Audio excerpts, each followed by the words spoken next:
Assalamualaikum warahmatullahi wabarakatuh. Selamat pagi anak-anak. Bagaimana kabar kalian? Ya, sebelum kita memulai pelajaran pada pagi hari ini, kita berdoa terlebih dahulu. Sebelum kita berdoa, marilah kita menundukkan kepala sejenak untuk berdoa. Dimulai. Selesai. Oh ya anak-anak, hari ini kita bisa berkumpul di sini dengan keadaan yang sehat, ceria, dan juga semangat. Maka dari itu, marilah kita senantiasa mengucap syukur terhadap Tuhan Yang Maha Esa. Ya, hari ini Ibu akan membahas tentang cerita fabel. Siapa di sini yang pernah mendengar atau membaca cerita fabel? Saya, Bu. Ya, kamu. Sekarang coba sebutkan satu cerita fabel yang kamu ketahui. Kancil dan buaya. Benar sekali. Yuk, yang lainnya? Kancil Patani, Bu. Iya, benar. Dari beberapa contoh cerita fabel yang kalian sebutkan tadi, kita ambil satu contoh, yaitu Kancil dan Pak Tani. Kancil dan Pak Tani yang menjadi tokoh fabelnya siapa? Siapa yang tahu? Kancil, Bu. Iya, benar. Yang menjadi tokohnya adalah Kancil. Soalnya apa? Di dalam cerita fabel itu kan yang menjadi tokoh itu kan hewan. Berarti di dalam cerita fabel Kancil dan Pak Tani ini yang menjadi tokohnya adalah Kancil. Sudah mengerti anak-anak? Sudah paham? Atau mungkin ada yang mau ditanyakan lagi? Belum, Bu. Belum ada yang ditanyakan. Oke, kalau begitu kita lanjut ya. Iya, Bu. Kita lanjut dengan ciri-ciri fabel. Di antaranya, yang pertama, ciri-ciri fabel. Yang pertama itu fabel itu tokohnya adalah binatang. Yang kedua, perwatakannya itu menggambarkan perwatakan seolah-olah seperti manusia.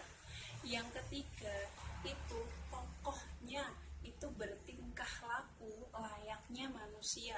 Dan yang keempat, dalam cerita fabel itu dilengkapi dengan latar suasana, latar tempat, dan juga latar waktu. Oke, sampai sini materinya apakah sudah jelas? Sudah, Bu. Apakah ada yang ingin ditanyakan lagi? Tidak. Oke, kalau tidak ditanyakan lagi, kita lanjut ya. Kita lanjut ke materi berikutnya, yaitu Baik, Bu. tentang unsur intrinsik fabel. Unsur intrinsik. Sudah ada yang pernah mendengar apa itu unsur intrinsik? Sudah, Bu. Apa itu unsur intrinsik?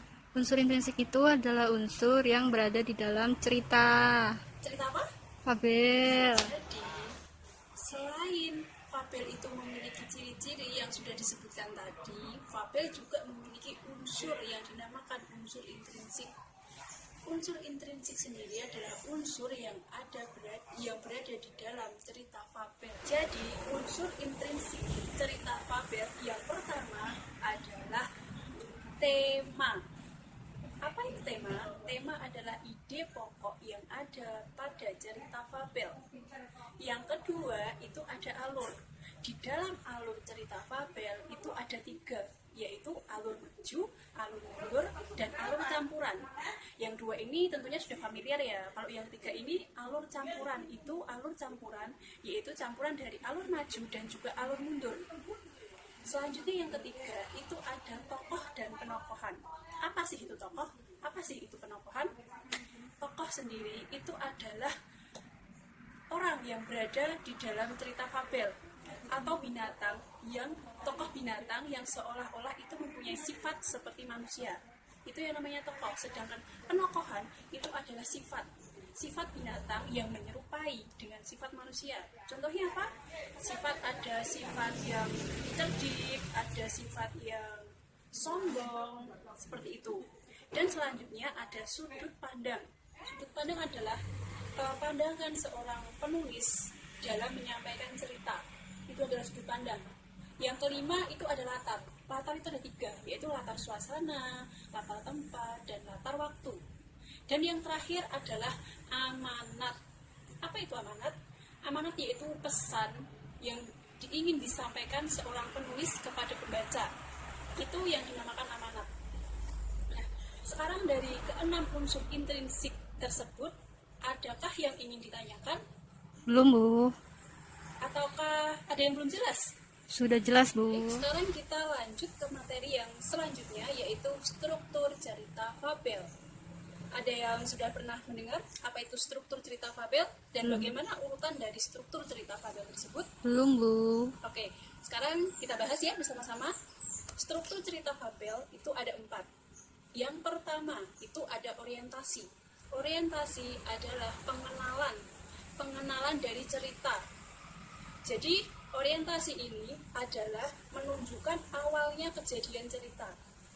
Itu namanya orientasi. Bagaimana cerita tersebut dapat terjadi, itu yang dinamakan orientasi. Yang kedua itu ada komplikasi. Apa itu komplikasi?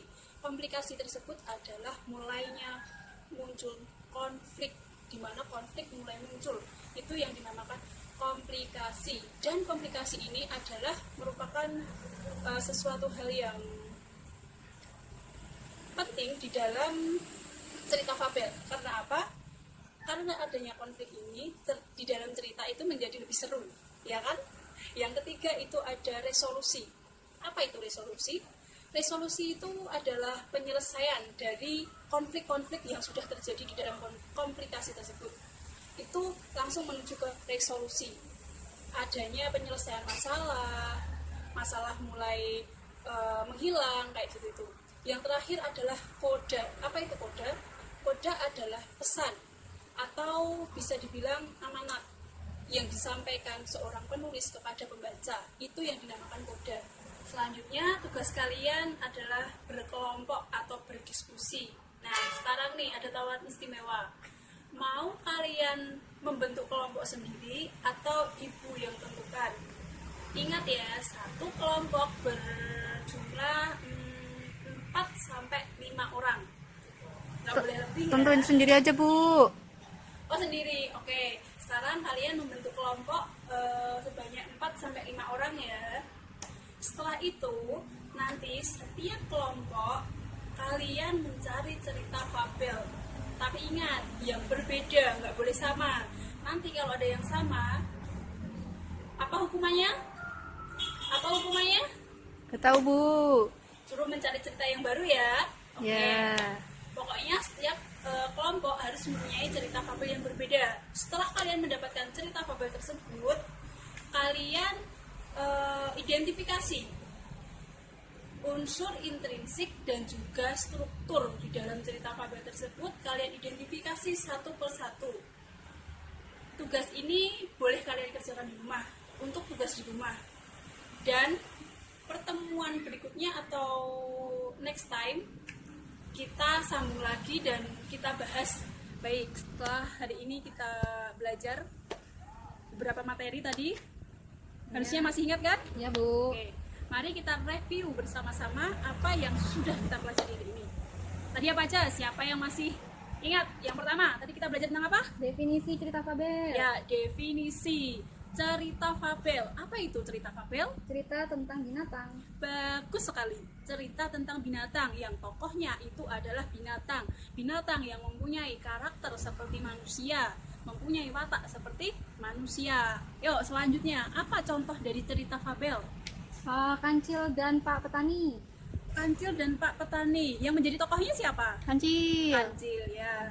Terus, apa lagi? Kita belajar apa lagi tadi selain definisi? Ciri-ciri. Contoh, ciri-ciri. Oke, ciri-ciri dari cerita fabel ada berapa? Ada banyak. Yuk, disebutkan bareng-bareng. Yang pertama, ciri-ciri cerita fabel. Apa itu? Tokohnya binatang. Ya, tokoh dari cerita fabel tersebut adalah binatang. Yang kedua, Perwatakannya seperti karakteristik sifat manusia. ya, perwatakan dari cerita fabel tersebut adalah seperti manusia. Jadi, walaupun tokohnya itu binatang, tapi mereka mempunyai watak seperti manusia. Yuk, selanjutnya yang ketiga. Tokoh bertingkah laku seperti manusia. Tokohnya bertingkah laku seperti manusia. Jadi tingkah laku mereka, walaupun mereka itu binatang, hewan, tapi mereka bertingkah laku layaknya seorang manusia. Selanjutnya, Terdapat lingkup latar tempat, waktu, dan suasana. ya, di dalam cerita fabel itu memiliki lingkup latar. Apa tadi? Latar tempat, Latar, waktu dan suasana. Yuk, setelah tadi kita mempelajari apa aja yang pertama tadi definisi, contoh, ciri-ciri. Sekarang unsur intrinsik pintar, fabel. unsur intrinsik cerita fabel. Apa unsur intrinsiknya? Telur di sudut toko lama. Pintar, telur di sudut kota Toko. lama. Apa aja? Tema. Tema. Apa itu tema? Tema ide pokok. Tema itu adalah ide pokok. Yang kedua, Alur. Alur tadi ada 3. Alur apa aja? Alur maju, alur mundur, dan Alur alur campuran. campuran. Terus yang ketiga, Sudut pandang. sudut pandang. Sudut pandang tadi ada sudut pandang orang pertama, sudut pandang orang kedua, sudut pandang orang ketiga. Terus selanjutnya, Tokoh dan perwatakan. tokoh dan perwatakan. Apa itu tokoh? Apa bedanya tokoh dan perwatakan? Tokoh orangnya atau binatangnya. Kalau perwatakan tuh sifatnya si binatang. Ya, kalau tokoh itu adalah binatangnya. Kalau perwatakan itu sifat dari binatang tersebut. Apa aja contohnya sifatnya? Baik. Baik, egois, cerdik, ya kan? Terus Ya. selanjutnya, Terus latar. latar. Apa itu latar? Latar itu bisa tempat, waktu, dan Ya, suasana. latar itu ada 3, ada latar tempat, ada latar waktu, ada latar suasana. Waktu sendiri bisa siang, bisa sore, bisa malam. Terus suasananya bisa sedih, bahagia. Terus yang satu latar tempat, tempatnya bisa di rumah, bisa di kebun, bisa di sawah, hutan. Terus selanjutnya selain definisi, ya kan sudah definisi, contoh, ciri-ciri, unsur intrinsik. Terus yang terakhir Yang terakhir itu struktur. struktur dari cerita teks fabel. Apa itu? Ada berapa? 4. Ada 4. Yang pertama, Orientasi. yang pertama ada orientasi. Apa itu orientasi? Cerita pembuka, awal cerita. Ya, orientasi tersebut adalah awal bagaimana cerita tersebut bisa terjadi. Itu namanya orientasi. Yang kedua, ada Kasih. apa itu komplikasi? Mulai terjadi konflik. Mulainya terjadi konflik di dalam cerita tersebut. Terus yang ketiga, Resolusi. resolusi itu apa sih? Solusi setelah terjadinya konflik. Ya, resolusi itu adalah solusi dari berbagai macam konflik yang terjadi. Terus yang terakhir, Kode. apa itu kode? Kode itu amanat. Ya, kode itu adalah akhir dari cerita yang penulis itu berusaha menyampaikan amanat kepada pembaca. Baik, kita cukupkan pembelajaran kita pada pagi hari ini.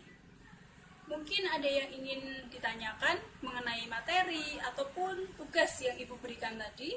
Tidak. Tidak? Tidak. Oke, kita akhiri pembelajaran pada pagi hari ini dengan bacaan hamdalah dan kafaratul majelis. Akhir kata, wassalamualaikum warahmatullahi wabarakatuh.